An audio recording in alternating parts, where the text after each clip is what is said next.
नमस्कार, मैं हूं काकोली विश्वास और मून लाइटिंग पार्ट 2 में आपका स्वागत है।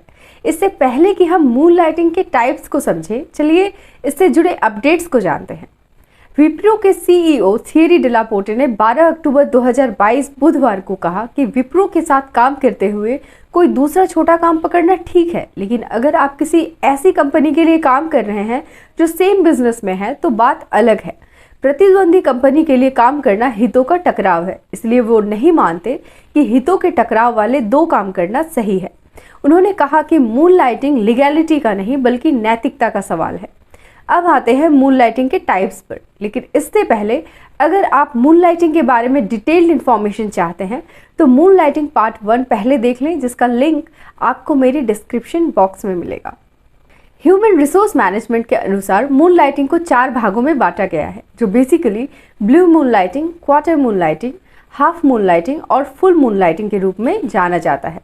वैसे एम्प्लॉयज़ जो अपने सैलरी और इंक्रीमेंट से खुश नहीं होते, वो अपने वेतन में बढ़ोतरी के लिए एडिशनल जॉब्स की तलाश करते रहते हैं, लेकिन अपने कम एफर्ट्स या कम स्किल की वजह से शायद ही उन्हें कोई जॉब मिल पाता है। फॉर एग्जाम्पल, अवनीत किसी कंपनी में काम कर रहा है और अपने सैलरी इंक्रीमेंट के लिए वो दूसरी कंपनी में भी जॉब करना चाहता है, लेकिन कई जॉब इंटरव्यूज़ के बाद भी उसे जॉब नहीं मिल पा रहा।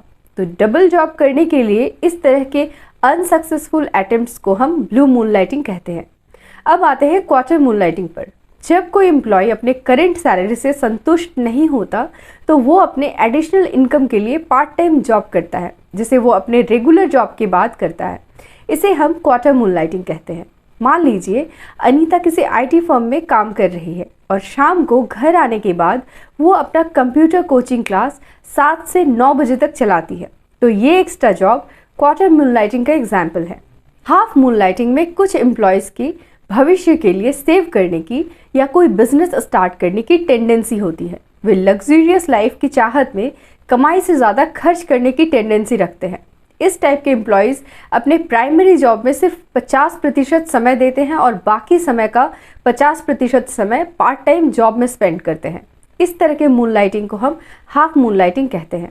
मान लीजिए शिखर एक प्राइवेट कंपनी में 8 घंटे काम करता है। अब अपना प्राइमरी काम कंप्लीट करने के बाद शिखर दूसरे कंपनी में 4 घंटे काम करता है, तो उसे हम हाफ मून लाइटिंग कहेंगे। दूसरी ओर कई लोग फैमिली, फ्रेंड्स, कल्चर और सोसाइटी से इन्फ्लुएंस हो जाते हैं और ये फैक्टर्स मेंटली इतना ज़्यादा प्रेशर क्रिएट करता है कि लोग अल्टरनेटिव इनकम के रास्ते ढूंढने लगते हैं। ज़रूरी नहीं कि ये सिर्फ इस तरह के प्रेशर ही हों।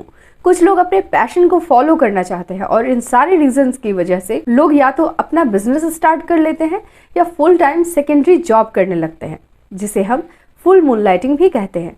मान लीजिए आरती किसी कंपनी की सीनियर फ्रंट एंड डेवलपर है, लेकिन वो केक और पेस्ट्रीज बहुत टेस्टी बनाती है और वो इसे एज ए बिजनेस स्टार्ट करना चाहती है। अब अपने प्राइमरी जॉब के साथ साथ ही अगर आरती इस बिजनेस को फुल टाइम स्टार्ट करती है तो इस तरह के डबल जॉब्स को हम फुल मून लाइटिंग कहेंगे। मून लाइटिंग की वजह से एम्प्लॉयज़ के द्वारा सिक लीव लेने की संख्या में बढ़ोतरी हुई है, जिससे इन फेक सिक लीव से निजात पाने के लिए कंपनीज ने भी नया तरीका ढूंढ निकाला है। टाइम्स ऑफ इंडिया की एक रिपोर्ट के मुताबिक 10 अक्टूबर 2022 से TCS यानी टाटा कंसल्टेंसी सर्विसेज अब सिर्फ उन एम्प्लॉय को वर्क फ्रॉम होम देगी जो मेडिकल सर्टिफिकेट सबमिट करेंगे। मतलब वर्क फ्रॉम होम के लिए एम्प्लॉयज़ को अपने बीमारी या स्वास्थ्य से संबंधित समस्या का ब्यौरा देना होगा। रिपोर्ट के मुताबिक TCS के पैनल में शामिल डॉक्टर इसका वेरिफिकेशन करेंगे।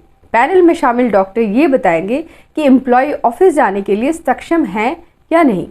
डॉक्टर के सुझाव के बाद कंपनी वर्क फ्रॉम होम की अनुमति देगी, यानी अब कंपनी वर्क फ्रॉम होम के लिए बहाना करने वाले एम्प्लॉयज़ पर नकेल कसना चाहती है।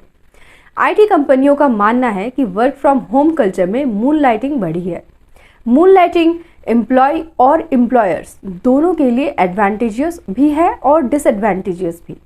कुछ लोगों का मानना है कि एम्प्लॉयर्स को मून लाइटिंग को रोकना चाहिए, क्योंकि ये ऑर्गेनाइजेशन के परफॉर्मेंस को इफेक्ट करता है। मून लाइटिंग के डिसएडवांटेजेस में कंपनी का कॉन्फिडेंशियल या सेंसिटिव डेटा दूसरे कॉम्पिटिटिव कंपनी में पास ऑन होने की पॉसिबिलिटीज भी शामिल है। एम्प्लॉयज सेकेंडरी जॉब्स के दौरान अपने प्राइमरी जॉब के रिसोर्सेज जैसे लैपटॉप, सॉफ्टवेयर को एक्सप्लॉयट करते हैं, जो अनइथिकल भी है और प्राइमरी एम्प्लॉयर के लिए हानिकारक भी। एडवांटेजेस की अगर बात करें तो मूनलाइटिंग वैसे एम्प्लॉयज़ के स्किल्स को इम्प्रूव करने में सहायक पाया गया है जो एक साथ दो अलग अलग कंपनीज में काम कर रहे हैं। मूनलाइटिंग के इस प्रोग्रेसिव एस्पेक्ट को नज़रअंदाज नहीं किया जाना चाहिए और एम्प्लॉयर को इन एम्प्लॉयज़ के स्किल सेट को यूटिलाइज करना चाहिए। ऐसा करने से एम्प्लॉयज़ का रिटेंशन रेट भी बढ़ जाता है। एम्प्लॉयज़ के लिए मूनलाइटिंग बेनिफिशियल है क्योंकि इससे उनका इनकम बढ़ जाता है, साथ ही मोटिवेशन स्टेटस के साथ जॉब में सेटिस्फैक्शन भी बढ़ जाता है।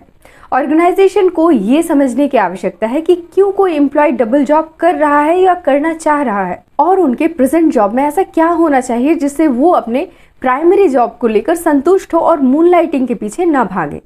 कई तरह की HR पॉलिसीज जैसे performance appraisal, awards, incentives etcetera एक ऑर्गेनाइजेशन को हेल्प करती है ताकि एम्प्लॉयज़ का जॉब सेटिस्फैक्शन इंक्रीज हो। ऐसे टेक्निक्स एम्प्लॉय को जहां एक तरफ अपने काम के प्रति मोटिवेटेड रखती है, वहीं उनको मॉनेटरी बेनिफिट्स भी मिलता है। परफॉर्मेंस अप्रेजल मिलने से एम्प्लॉयज़ में ऑर्गेनाइजेशन और एम्प्लॉयर्स के साथ एक ट्रस्ट बॉन्डिंग डेवलप होता है, जिससे एम्प्लॉय मूनलाइटिंग को अवॉइड करते हैं। अवार्ड देना दूसरा टेक्निक है जो एम्प्लॉय को हार्ड वर्क करने के लिए मोटिवेट करता है।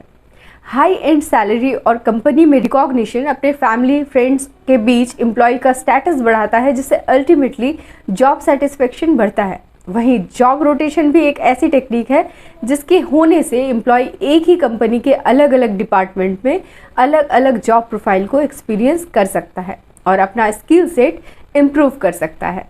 जॉब रोटेशन होने से एक ही तरह के बोरिंग टास्क से भी निजात मिलता है। अब आते हैं उस सवाल पे जो पूछता है मूनलाइटिंग एथिकल है या नहीं।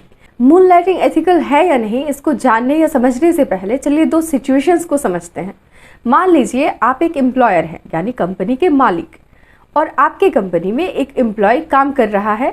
अब अगर वो एम्प्लॉय आपके अलावा भी किसी दूसरे IT फील्ड में काम करे तो क्या आप उसे अलाउ करेंगे, और अगर करेंगे भी तो किस हद तक। अब हम दूसरी सिचुएशन पर चलते हैं जिसमें आप ये सोचिए कि आप एक एम्प्लॉय हैं और किसी IT कंपनी में आप काम करते हैं। आपकी सैलरी 30,000 है और आपके खर्चे के हिसाब से आपका कुछ भी सेविंग नहीं हो पा रहा है। अब आप क्या करेंगे? आपको लग रहा होगा कि इन दोनों एग्जाम्पल से आप कंफ्यूज हो गए हैं, और कंफ्यूज होने वाली बात ही है, लेकिन कोई सॉल्यूशन तो होना ही चाहिए जो इन दो सिचुएशन के बीच से गुजरती हो। यहाँ बात सही गलत से ऊपर की है और ये ज़रूरत और ज़रूरी के बीच की खाई है जिसे पाटने की ज़रूरत है। मूनलाइटिंग में एम्प्लॉयज़ को चाहिए जॉब सिक्योरिटी, अपने फ्यूचर के अनिश्चितताओं से मुक्ति, डिसेंट अमाउंट ऑफ मनी और एक्स्ट्रा जॉब करने के ऑप्शंस। वहीं एम्प्लॉयर्स चाहता है कि एम्प्लॉय उनकी कंपनी में अपना 100% दे, उनका सेंसिटिव डेटा सेफ रहे, उनके कंपटीटर्स को भी किसी तरह का डेटा पास ऑन ना हो, और एम्प्लॉयज़ कंपनी के साथ अपना ट्रांसपेरेंसी बनाए रखे जिससे ट्रस्ट इश्यूज क्रिएट ना हो। मूनलाइटिंग से कहीं ना कहीं एम्प्लॉय का मेंटल और फिजिकल हेल्थ पर भी नेगेटिव इम्पैक्ट पड़ता है। इंडिया में मूनलाइटिंग से रिलेटेड कोई पॉलिसी नहीं है, लेकिन अगर कंपनी के एम्प्लॉयमेंट कॉन्ट्रैक्ट में है तो भी ये पॉलिसीज बेकार ही साबित होंगी अगर एम्प्लॉयर्स का एम्प्लॉयज़ के साथ ट्रस्ट और बॉन्डिंग ना हो तो। एम्प्लॉयर को भी एम्प्लॉयमेंट के इस न्यू एरा में नरमी बरतनी चाहिए। वहीं एम्प्लॉयज़ को भी चाहिए कि वो अपने एम्प्लॉयर और कंपनी के हितों के विपरीत कोई काम ना करें। रिसेंटली मूनलाइटिंग जिस तरह से हमारे देश में चर्चा का विषय बना रहा, ऐसे में भारत सरकार को हर सेक्टर में लेबर लॉज के तहत मूनलाइटिंग से रिलेटेड नीतियां बनानी चाहिए। एम्प्लॉयर और एम्प्लॉयज़ के बीच कम्युनिकेशन गैप नहीं होना चाहिए, जिससे एम्प्लॉय अपने एक्स्ट्रा समय में काम करने की ज़रूरत एम्प्लॉयर को बता सके और एम्प्लॉयर उनके लिए साइड जॉब्स या ओवरटाइम आवर्स काम मैनेज कर सके। एम्प्लॉयज़ एम्प्लॉयर दोनों को मूनलाइटिंग से जुड़े पॉलिसीज़ अपने एम्प्लॉयमेंट कॉन्ट्रैक्ट में देख लेना चाहिए ताकि फ्यूचर में इससे जुड़ा कोई विवाद ना उत्पन्न हो। तो आज के लिए बस इतना ही। मूनलाइटिंग से जुड़े आपके विचार हमें कमेंट बॉक्स में ज़रूर बताएं। मूनलाइटिंग शब्द के साथ प्रचलन में आए शब्दों को मैं इसके नेक्स्ट वीडियो में डिस्कस करूंगी। मिलते हैं मूनलाइटिंग से जुड़े नेक्स्ट वीडियो में with some eye opener content. Do like, share and subscribe. धन्यवाद।